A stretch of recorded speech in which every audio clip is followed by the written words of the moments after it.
ये सबको एक देखिए काफ़ी सारी आपने रिपोर्ट्स पढ़ी होगी, लेकिन आपको मैं बताते रह जाता हूँ कि wrestling federation of India government से एफिलेटेड है, वो गवर्नमेंट की संस्था नहीं है।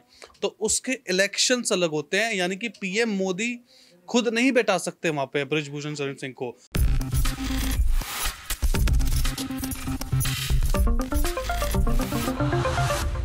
नमस्कार, मैं प्रांशी राठौर और आप देख रहे हैं नेक्स्ट 9 न्यूज। इस वक्त पूरे ही देश भर में सियासत गरमाई हुई है। महिला पहलवान जिस तरीके से राजधानी दिल्ली के जंतर मंतर पर धरना प्रदर्शन देती हुई नजर आ रही हैं, क्योंकि उनकी ये बेहद बड़ी मांग है कि अब WFI अध्यक्ष पद से और साथ ही साथ तमाम ऐसे पद हैं जिन पर वह इस वक्त यहाँ पर इन पदों पर रहकर अहम फैसले लेते हुए नजर आ रहे हैं। हम बात कर रहे हैं यहाँ पर बीजेपी सांसद ब्रिजभूषण शरण सिंह के बारे में, क्योंकि उत्पीड़न के आरोप उन पर लगाए गए हैं। ऐसे में सुप्रीम कोर्ट ने अहम आदेश दे दिया है और उनके खिलाफ दिल्ली के कनॉट प्लेस में FIR भी दर्ज की जा चुकी है और दूसरी FIR पॉक्सो एक्ट के तहत भी दर्ज की गई है। ऐसे में महिला पहलवानों का साफ तौर पर कहना है कि वह जब तक इस्तीफा नहीं दे देते हैं सभी पदों से और साथ ही साथ उनकी गिरफ्तारी नहीं हो जाती है, यानी कि जब तक वह जेल नहीं चले जाते हैं तब तक वह धरना प्रदर्शन देती रहेंगी। तो हमारे साथ मौजूद है हमारे सहयोगी पीयूष, जिनसे हम सवाल लेना चाहेंगे कि अब यहां पर मांग उठना यह शुरू हो चुकी है कि मोदी सरकार को, यानी कि देश के प्रधानमंत्री नरेंद्र मोदी को, अमित शाह जी को अब एक अहम फैसला ले लेना चाहिए और उन्हें WFI के पद से अब बर्खास्त कर देना चाहिए।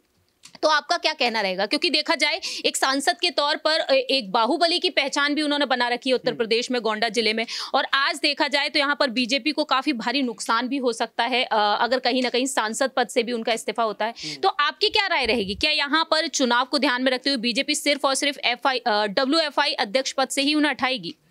नहीं, देखिए कोई किसी को हटाना नहीं वाला। सबसे पहली बात तो मैं दर्शकों को भी बता देता हूँ कि जब तक आरोप सिद्ध नहीं हो जाता बीजेपी कोई एक्शन नहीं लेगी इस पे। मैं सांसद की बात कर रहा हूँ मैं उनसे, क्योंकि WFI अगर आप सभी को पता हो तो मैं आपके द्वारा जनता को ये बताना चाहता हूँ कि WFI जो है रेसलिंग फेडरेशन ऑफ इंडिया एक गवर्नमेंट संस्था नहीं है। ये सबको एक देखिए काफ़ी सारी आपने रिपोर्ट्स पढ़ी होगी, लेकिन आपको मैं बताते रह जाता हूँ कि wrestling federation of India government से एफिलेटेड है, वो गवर्नमेंट की संस्था नहीं है। तो उसके इलेक्शंस अलग होते हैं, यानी कि पीएम मोदी खुद नहीं बैठा सकते वहाँ पे ब्रिजभूषण शरण सिंह को। ब्रिजभूषण शरण सिंह जो है वो सांसद बीजेपी का है, लेकिन रेसलिंग फेडरेशन ऑफ इंडिया में वो चुनाव लड़ के आया है। यानी कि 2011 में दीपेंद्र हुड्डा जो कि पूर्व CM के बेटे हैं और कांग्रेस से काफ़ी बड़े नेता है, हरियाणा में जाने मानी शख्सियत है, तो 2011 में दीपेंद्र हुड्डा को हराकर ब्रिजभूषण शरण सिंह ने वो कुर्सी पाई थी और हर 12 साल में चुनाव होते हैं। इस साल जो है वो WFI के चुनाव हैं और इसलिए ब्रिजभूषण का अब बयान भी आया है।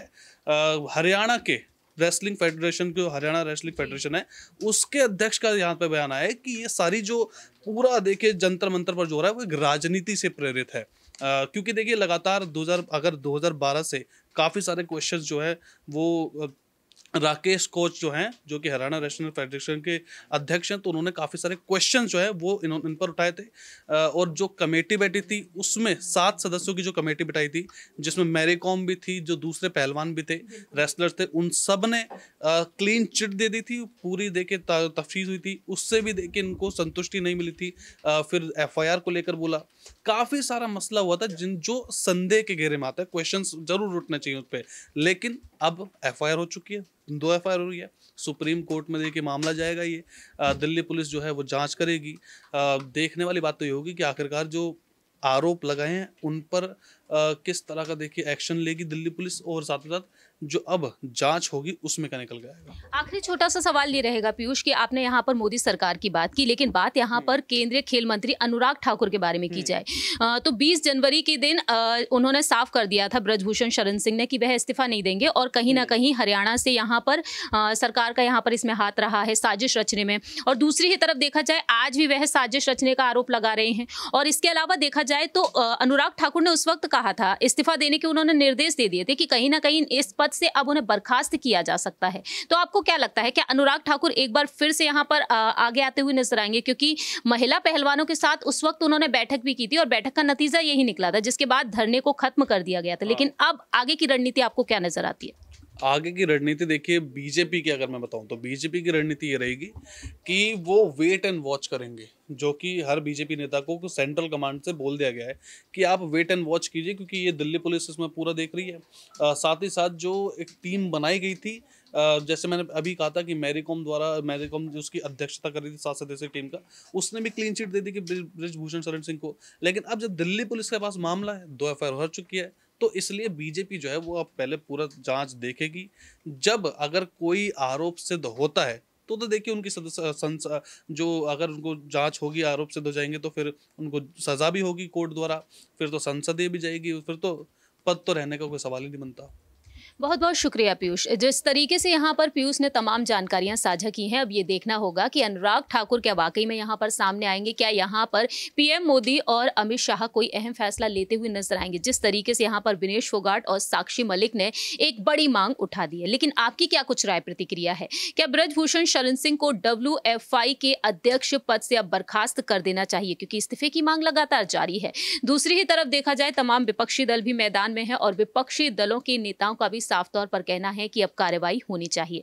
इस पूरे ही मामले पर आप क्या कुछ कहते हैं, ये आप कमेंट सेक्शन में बता सकते हैं। तब तक के लिए आप देखते रहिए नेक्स्ट 9 न्यूज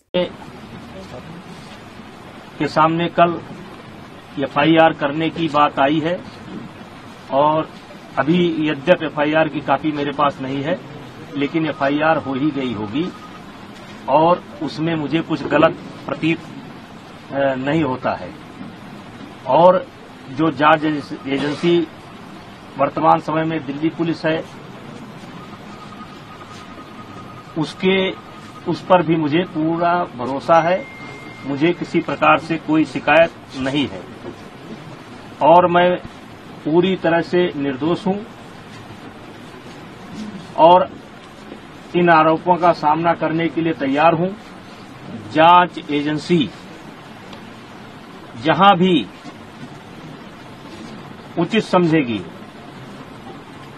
उसकी हर जांच में सहयोग करने के लिए मैं तैयार हूं।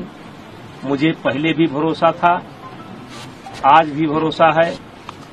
सुप्रीम कोर्ट से ऊपर इस देश के अंदर कोई नहीं हो सकता है और सुप्रीम कोर्ट का आदेश सर्वमान्य है और मुझे या मेरे समर्थकों को ये आदेश सर्वमान्य है और मुझे जांच एजेंसी पर भी पूरा भरोसा है और मुझे और मेरे समर्थकों को न्याय मिलेगा, क्योंकि लगातार कई महीने से गाली पर गाली, गाली पर गाली, गाली पर गाली, आरोप पर आरोप, आरोप पर आरोप, इससे हमें भी कष्ट होता है, हमारे परिवार को भी कष्ट होता है, हमारे समर्थकों को भी कष्ट होता है। लेकिन हम चाहेंगे कि निष्पक्ष जांच जो सुप्रीम कोर्ट के आदेशानुसार दिल्ली पुलिस कर रही है वो करे और शीघ्र ही मेरा एक शब्द है कि शीघ्र ही जल्द से जल्द ये जांच पूरी करके जो भी कार्रवाई बनती हो उसे करना चाहिए। पॉस्को जैसे गंभीर आरोप की चर्चा हो रही है, क्या कहेंगे? देखिए, मुझे न्यायपालिका पर भरोसा है, जांच पर भरोसा है